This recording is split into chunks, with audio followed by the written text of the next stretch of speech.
The sun was barely up in the quiet town of Willow Creek, Oregon, on a chilly morning in March 2027, when I spotted a neon yellow notice slapped across my backyard gate like a cheap sticker. The words screamed in bold, "Remove your gate or pay $50 a day." The Homeowners Association, HOA, wasn't playing around, claiming my fence blocked a so-called public path. 3 days to comply, or they'd bury me in fines heavier than my monthly grocery bill. I stood there, coffee mug steaming in my hand, staring at the paper. 8 years I'd lived here, walking that same strip of land behind my house without a whisper of trouble. Now, suddenly, it's a crime scene. Something felt off, like someone was waiting for me to blink first.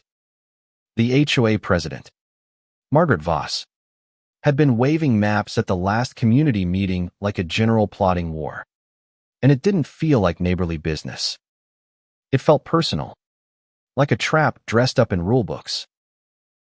I sipped my coffee, the bitter warmth grounding me as I scanned the notice again.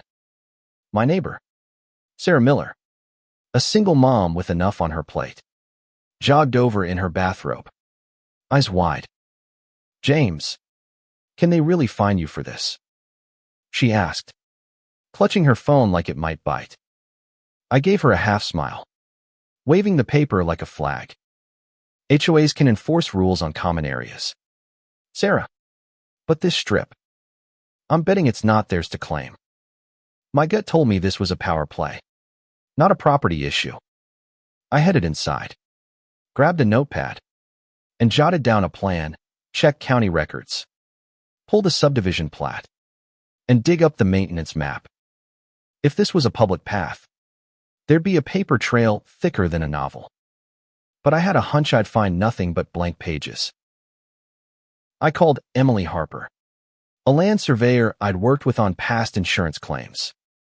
"Em, I need you to check a property line for me. Can you fit me in tomorrow?" She agreed, promising to bring her gear. That gave me 24 hours to hit the county courthouse in downtown Willow Creek. The clerk there, a tired woman with glasses perched on her nose, handed me a dusty binder when I asked for the road acceptance log for my address. Flipping to the right page, I found exactly what I expected: nothing. No signatures, no stamps, no faded ink hinting at a public road. I asked, "So, this strip was never accepted as county property?" She shook her head, pointing to a wall map showing maintenance zones. "If it's not in the ledger, we don't touch it." I snapped photos of the empty page, my grin growing. The HOA's notice was starting to look like a house of cards. Back home, the notice still fluttered on my gate in the afternoon breeze. I ripped it off, crumpled it, then smoothed it out again. The language was sharp, like a knife held too close, demanding compliance, not inviting discussion. Sarah popped up at her fence, her 9-year-old daughter, Lily, trailing behind. "Find anything at the courthouse?" Sarah asked. I showed her the photos. It's like a journal nobody bothered to write in. No county acceptance, no public road. Lily pointed at my gate, her voice cutting through the tension. "Why do the mean people want to tear down your pretty gate? Kids have a way of nailing it." I knelt down, smiling. Sometimes grown-ups get confused about who owns what. "Lily, but we've got papers to prove this gate stays." What I didn't say was that some grown-ups make those mistakes on purpose. That night, I pored over the notice again, the words smug and hollow. No county acceptance meant no public road, which meant the HOA's authority was thinner than the paper it was written on. But Margaret Voss didn't rise to HOA president by backing down. Something bigger was brewing, and I wasn't sleeping on it. Emily arrived at dawn with her survey gear, and we set up stakes to mark my property lines. Sarah snapped photos as a witness, her camera flashing in the crisp morning air. The process felt solid, like building a case brick by brick. Then Margaret stormed across the lawn, clutching a binder stuffed with papers. Her face set like she owned the whole block. Section 12. 4 of the covenants covers all pathways in this development, she declared, skipping pleasantries. I looked up from my notes. HOA rules don't rewrite county law. Margaret. Only signatures make a road real. Emily paused her work, examined Margaret's plat, and pointed to a line, 10 feet utility/drainage easement. Not a road. Not public access, Emily said. Margaret's confidence cracked, her hands fumbling through pages for a comeback that didn't exist. Sarah asked the question I'd been chewing on. If it's a public road, wouldn't the county maintain it? I showed them the blank ledger photos. No signatures. No road. Emily's survey confirmed my gate sat squarely on my land. No encroachment. Margaret, red-faced, insisted the HOA board's unanimous vote trumped all. I couldn't help but laugh. Your board could vote the moon is cheese, but it doesn't make it true. She stormed off, and Emily shook her head. 20 years surveying, and I've never seen someone argue with a transit.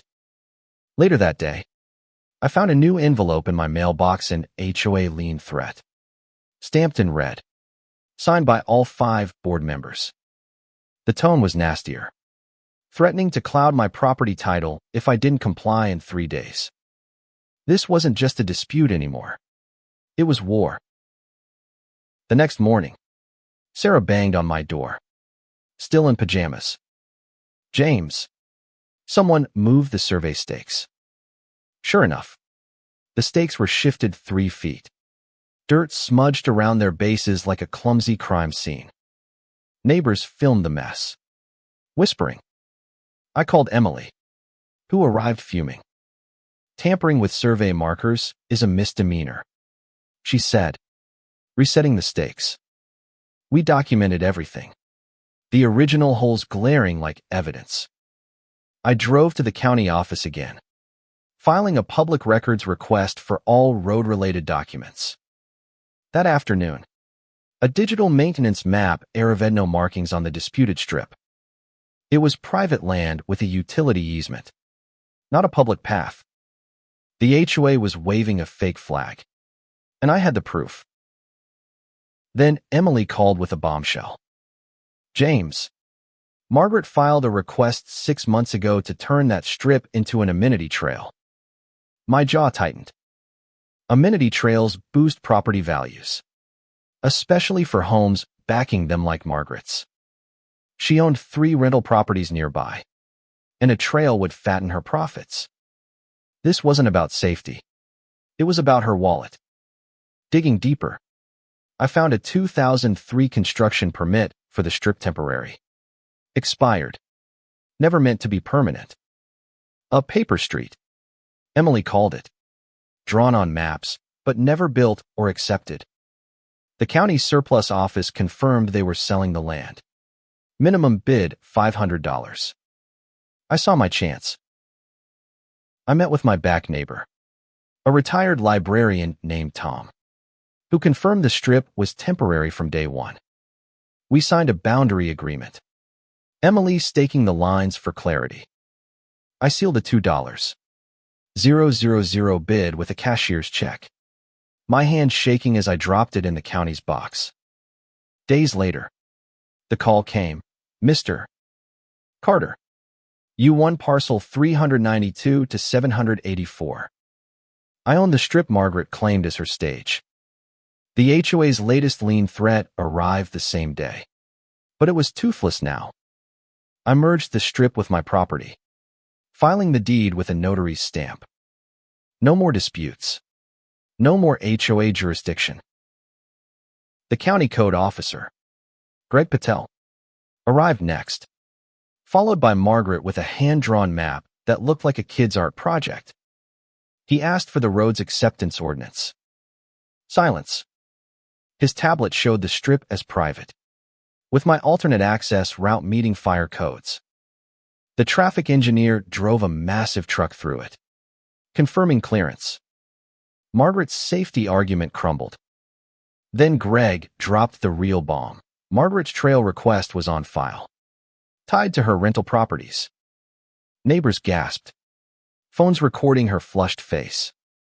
She'd been caught red-handed, pushing a personal agenda under the guise of community rules. That night, the HOA board ousted Margaret in an emergency meeting, voting 4-0 for her resignation. A state investigation into her abuse of power began, probing her use of HOA funds for trail studies benefiting her properties. The fire marshal, Tom Reed, sealed the deal the next day, approving my gate and alternate route. Permanent steel posts now mark my land. A no trespass sign gleaming with the deed number 2027-03-892. Margaret's empire fell, her schemes exposed, her authority buried under the weight of county records and community outrage. Standing by my gate, coffee in hand, I watched the sunrise hit those posts. This wasn't just about land, it was about standing up to bullies who hide behind fake rules. But questions linger, and I want to hear from you. Was I too aggressive buying the land to shut this down? Or did Margaret deserve every bit of this takedown? Should HOAs have this much power over private property? Or is it time to rethink their control? Drop your thoughts in the comments. Hit that like button if this story fired you up. And subscribe for more tales where truth outshines threats. Keep your gates locked and your coffee strong.